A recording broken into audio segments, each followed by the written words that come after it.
Hi everyone, this is Chef Rob. I hope these videos find you, your family, and your loved ones doing well. Today we're here to do 3 items. I have for you a fresh spring salad with herbs, asparagus, avocado, cucumbers, with a light lemon vinaigrette. I'm also going to do for you a very simple pasta and a very simple dessert. The whole idea is simplicity for families while you're home and can work together to do a nice meal for dinner. So let's get started with the salad first.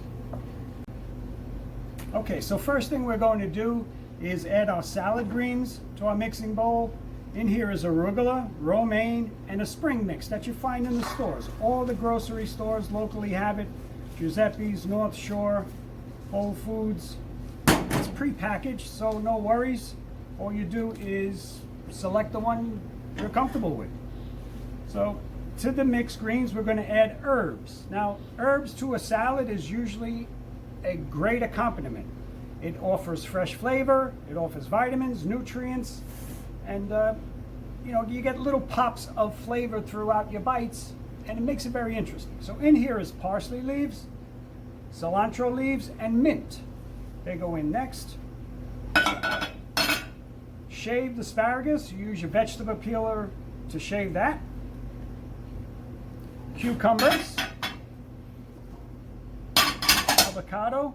Here's a quick tip. No need to dice the avocado ahead of time. Rub it with lemon, all the things you hear on TV and read in magazines. All you have to do to cube it is use a small knife, go down through the soft flesh, down to the skin, very gently. You don't want to poke a hole in your hand.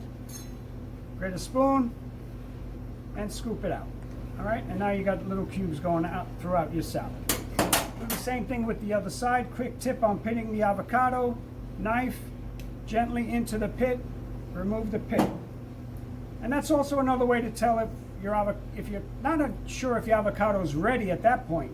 If the pit doesn't come out easily, it's not ready. You might want to wrap it and put it away for another day or so. But anyway, avocado goes in. Now here's something a little different, melon balls. This is going to add a little sweetness, and again, that little pop of flavor that you might like to have with your salad. Radish for a little bite and heat. Okay. A little salt and pepper. I don't know if everyone does season their lettuces and salads, but it's a good habit to get into because salt and pepper helps to bring out the flavors. So we seasoned the top, we mixed it. Now I'm going to season what was on the bottom because it's on the top. Citrus juicer. This is a great little gadget for everyone to have in their pantry because look how easy you get fresh lemon juice. No seeds, no putting the lemon in your hands and having the juice fall through your fingers, nothing like that. So juice from 1 lemon. Squirt of olive oil. Toss. And what you're looking for here is to have everything evenly coated with the oil and with that lemon juice. Again, I think it needs a little more. Just by sight, I can see that not everything is coated.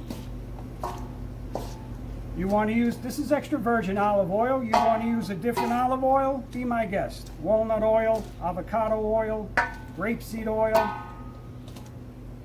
You want to use a different acid? Lime juice.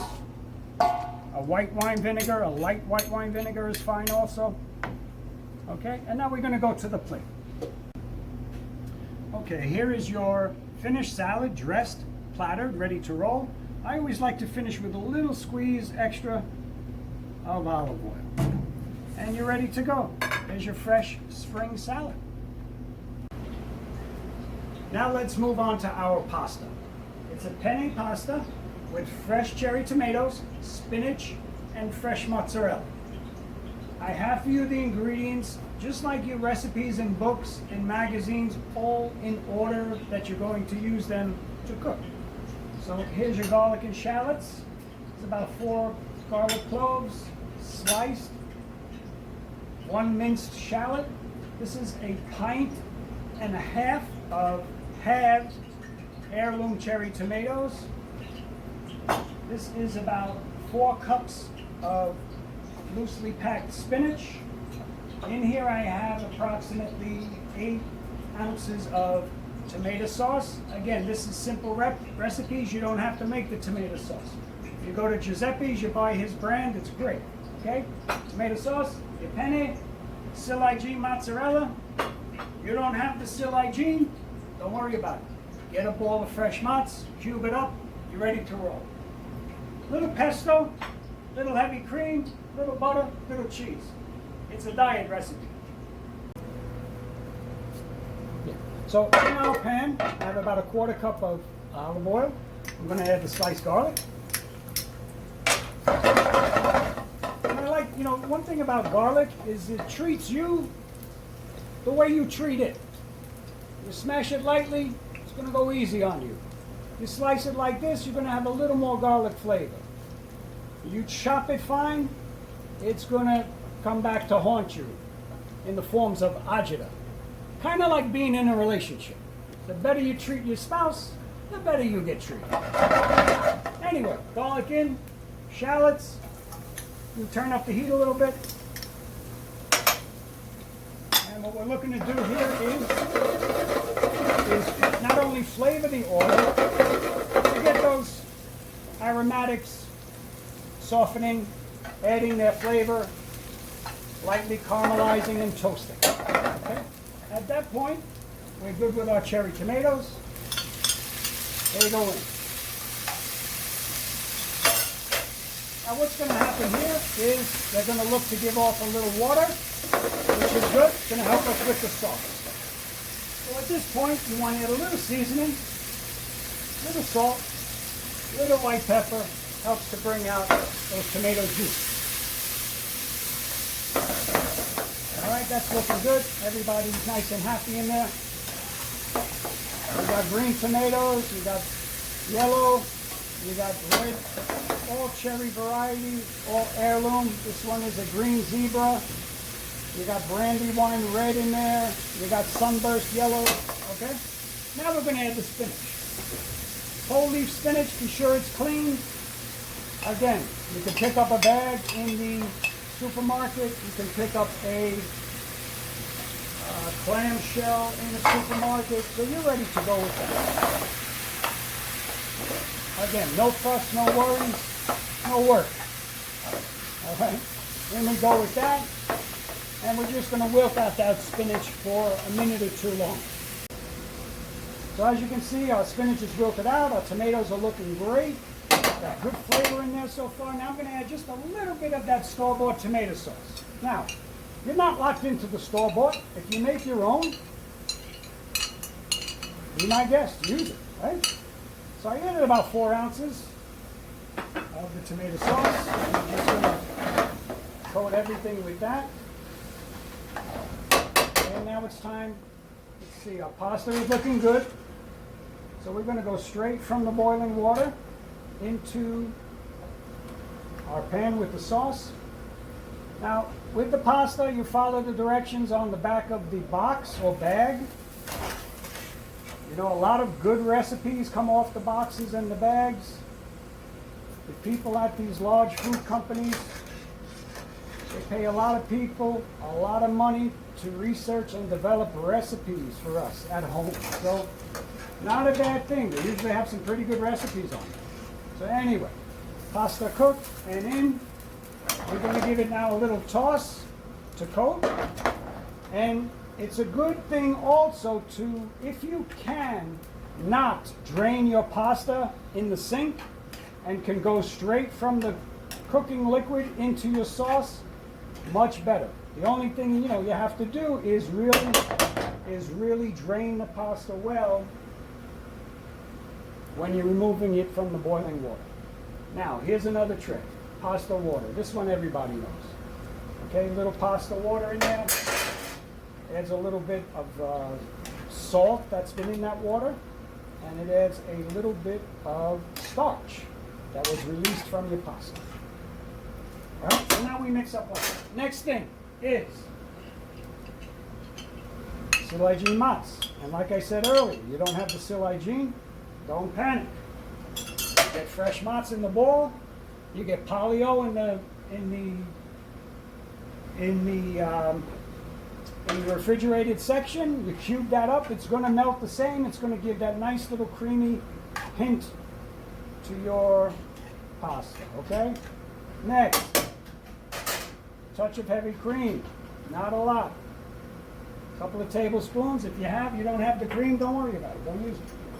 Another kitchen trick with pasta. Just a couple of knobs of butter at the end. Kind of brings it all together. Okay? So what we're going to do now, we're going to turn up the heat. We're going to give it a flip or two. Last but not least, your pesto sauce. Again, you don't like pesto, the kids don't like pesto, don't put it. Nut allergies, beware. It usually has pine nuts in it. You don't have to put it. I think it adds a nice little freshness and, of course, that basil flavor with the tomatoes. Classic combination. And that's it so far. So we're going to get this a minute or two, keep this a minute or two on the flame. We're going to take it off and plate it up. Okay, let's plate up. One last thing, check your seasoning. Needs a little more salt, needs a little more pepper. Up to you. Everyone's different. I'm not going to tell you to add a teaspoon of this, add a tablespoon of that. You cook the way you like it. Okay, that's a great thing about food. You cook the way you like it. So now we're going to go in to our bowl for our family with our pasta, spinach, fresh mozzarella, and cherry tomatoes. Okay, now, what's missing? You guessed it, Parmesan cheese. A little sprinkle, a little bit on the side, and you're ready to roll. And now for dessert, everyone's favorite. We're going to do a orange cinnamon pound cake brulee with vanilla ice cream, fresh berries, and an anise biscotti crumble. Let's get going. Okay, so now we have our lightly buttered pound cake slices. Again, talking about simplicity. Sara Lee, straight from Uncle Giuseppe's. Stella D'oro, straight from Uncle Giuseppe's. This is part of the anisette crumble. All I did was split them in half and lightly toast them and chop them. So it's like a little anise biscotti crumble on top. So let's start. Hot Teflon pan. Try to use Teflon if you could. Cinnamon, orange sugar in. What you're going to do is lightly caramelize it. As you can see, that's already happening. That's when you're going to add your pound cake slices.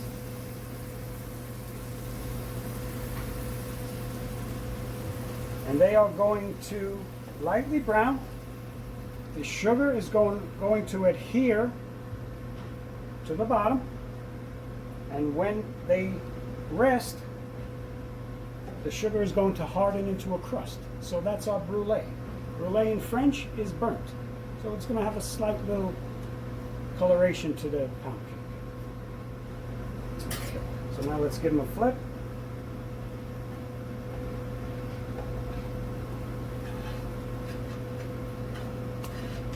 Okay, 30 seconds on this side, and we'll be ready to go. Okay, so here is our pound cake after it's been bruleed in the pan. Again, like I said, little slightly caramelized edges, a nice little sugar crust on the top. Next thing we're going to do is hit it with vanilla ice cream. Now, just one quick point for everyone. I don't know, most home cooks know what this is, but it's called a microplane. So in the cinnamon orange sugar that we used to make the brulee, we took some orange zest. Okay, the outer flavoring, the outer peel, which has a lot of orange flavor and a lot of orange oils.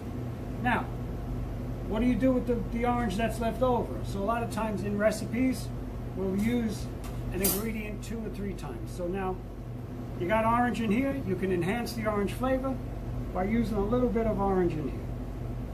Okay, just a quick tip. You know, we don't throw things out in the kitchen, we try to utilize and cross-utilize as much as possible. This is for the chef. All right, now let's do the ice cream. Okay, vanilla ice cream for everyone. Scoops on top of each piece of pound cake. These are my kind of scoops also. Nice and big. And our fresh berries. Over the top, on the sides, wherever they're going to fall. Okay? These are strawberries, raspberries, blackberries, all available. I picked them up this morning up the road at Uncle G's. All right? Light, refreshing, a little bit of that crumble, that anise biscotti crumble. And that's it. Dessert for 4. I hope everyone enjoys the videos and the recipes that we've done today.